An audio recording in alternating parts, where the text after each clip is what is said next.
There is a tree growing in the subtropics right now that is regularly mistaken as a useless weed, yet this simple species contains 7 times more vitamin C per gram in its leaves than oranges. It is a remarkable biological anomaly that produces more protein than yogurt, more potassium than bananas, and more iron than spinach. For over 4,000 years, it was known to the ancient world as the miracle tree, a living pharmacy that could treat 300 different diseases. It sustained the Mauryan warriors of India, protected the skin of Egyptian pharaohs, and fed the soldiers of Alexander the Great. But then, it disappeared from modern pantries. We didn't stop growing it because it was difficult to cultivate, but because it was too easy. A tree that can grow 15 feet in a single year, flourish in soil so poor that other crops wither, and provide a complete nutritional profile for free is a direct threat to the global systems of pharmaceutical dependence and industrial food production. This is the story of the botanical enigma that could end malnutrition, purify the world's water, and thrive in the face of a collapsing climate. This is Moringa oleifera, the tree that was erased because it couldn't be controlled. Our story starts in the foothills of the Himalayas in 2000 BC. The practitioners of Ayurveda, the world's oldest organized medical system, are documenting a plant they call shigru. They don't describe it as a mere food, they describe it as a preventative shield. They claim it can cure 300 ailments, from inflammation and joint pain to digestive collapse and respiratory failure.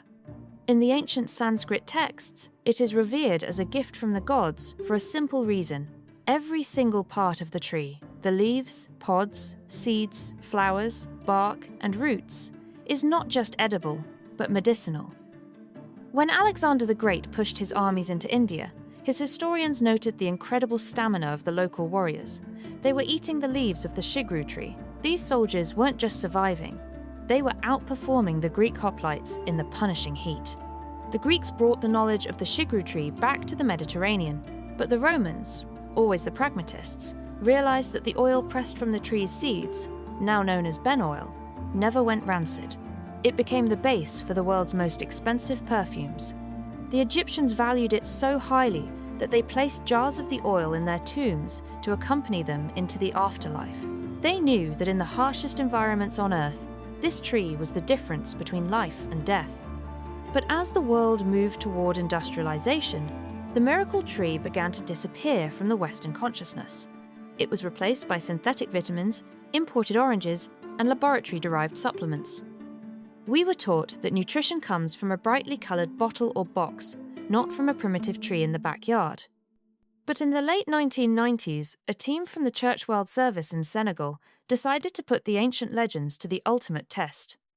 They were working in a region plagued by chronic malnutrition, where infants and nursing mothers were dying from a lack of basic vitamins. But they didn't bring in shipments of expensive processed food. Instead, they taught the local clinics how to dry moringa leaves and grind them into a fine green powder. And the results were so staggering that they were initially dismissed as an exaggeration.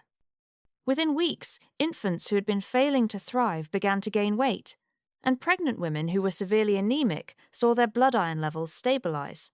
The miracle tree wasn't a myth. It was a biological reality that outperformed every modern intervention they had tried. Gram for gram, dried moringa leaves contain 10 times the vitamin A of carrots.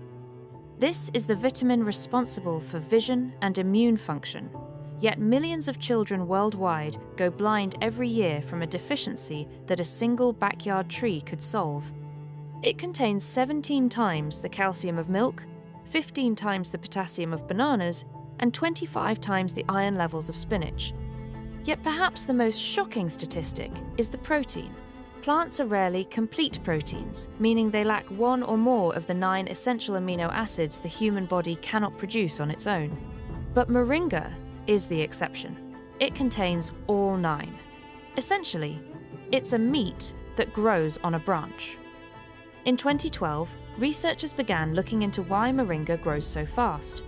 Most trees take decades to reach maturity.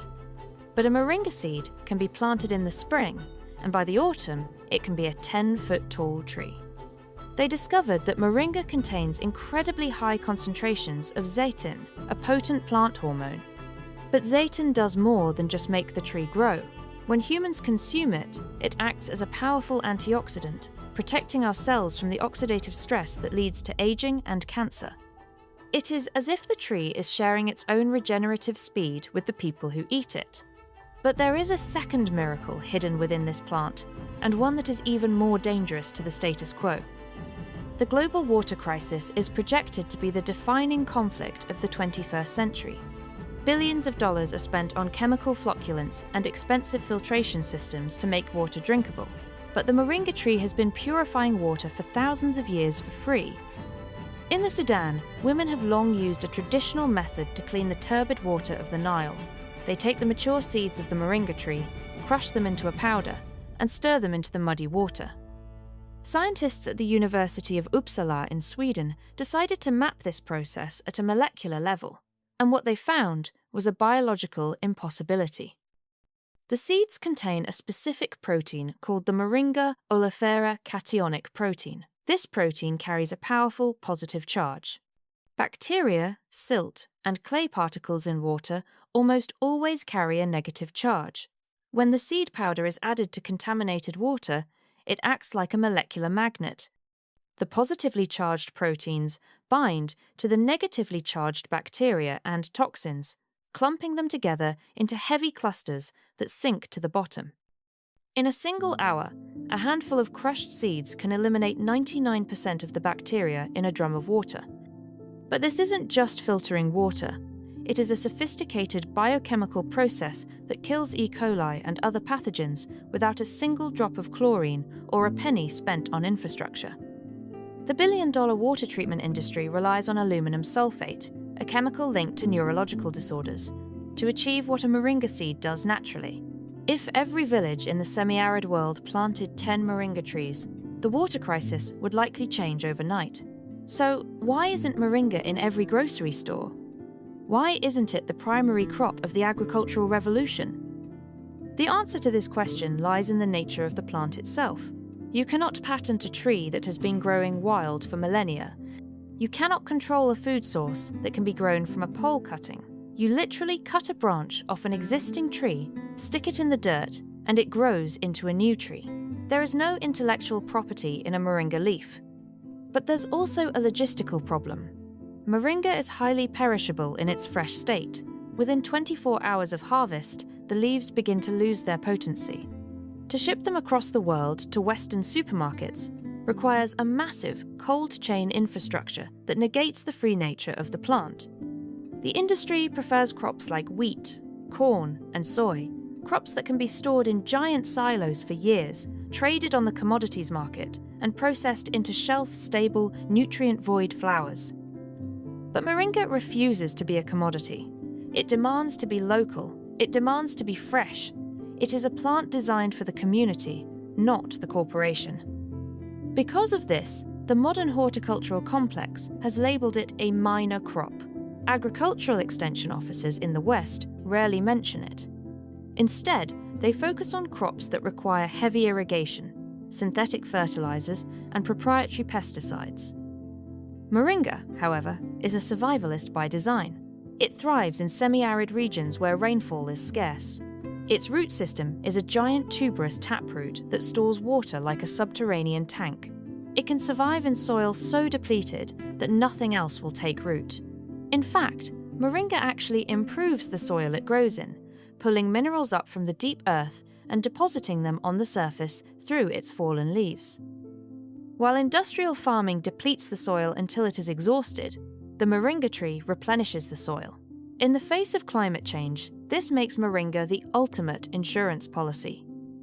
As the weather becomes increasingly unreliable and traditional cereal crops like wheat and corn begin to fail, the moringa tree accelerates.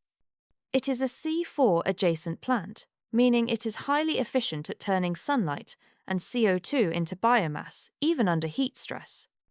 While the big three crops, rice, wheat, and corn, are vulnerable to the shifting weather patterns, moringa is built for the chaos. This leads us to the most important question. How do you use what is already in your backyard? If you live in a warm climate, you likely have moringa growing near you right now. perhaps labelled as an ornamental or a horseradish tree, named because the roots taste exactly like the condiment. If you don't, you can grow it in a pot or as an annual in cooler climates.